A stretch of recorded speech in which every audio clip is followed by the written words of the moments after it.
Hi, I'm Roopa Barua and I'm from Kahini Media in India, and my company is Kahini Media. However, with a country like Canada, who as of now has a 3-year treaty with India, they have come to India they're going to come for the next 2 years. They've already been there for a year.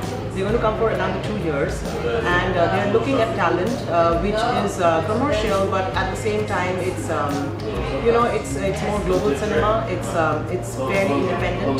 They don't really run the Bollywood commercial route, and that's where Canada is tapping into India. We have a lot of co-production treaties that have come, and they do come to our film festivals. They are there scouting for talent and trying to get into financing films so that they can also distribute it in their countries. And I think some of the work has to be done in the country. I think that's the premise.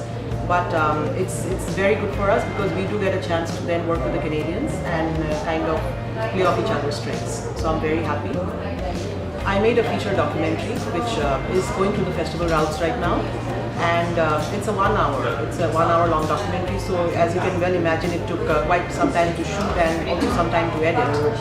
And out of my crew of 25 people, me and the editor, we were the only females on the team. Everybody else was male.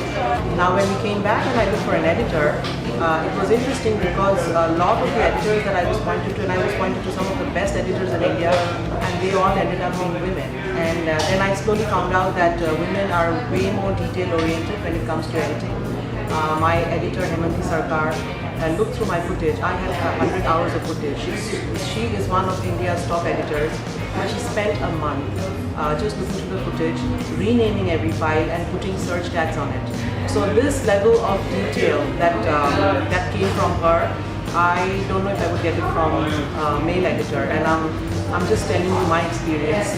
When it comes to me being the director and the editor, I think I'll still keep that equation. I think it works very well because women are very detail oriented, and there's a lot of patience, which I didn't find too much in the men on the crew. The men just wanted to wing it and kind of just move to the next thing.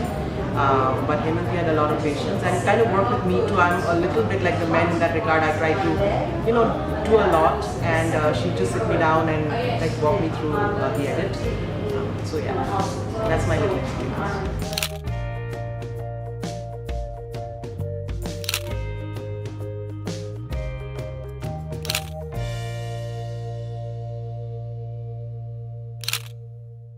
I would say that for any independent producers, any independent Canadians getting into the industry, I would say do your research first, then make the networking connections through not only producers that have